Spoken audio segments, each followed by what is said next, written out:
Estamos aqui testando o QGBT do Colégio Nossa Senhora de Fátima. Vai lá.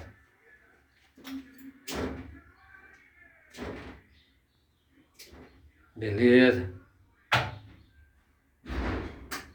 A multifunção já alimentado.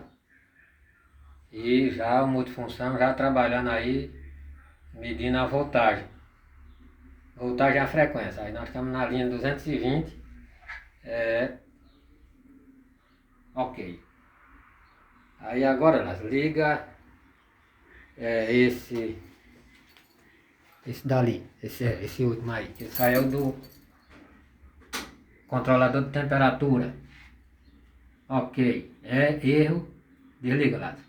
Ele tá sem sem o sensor.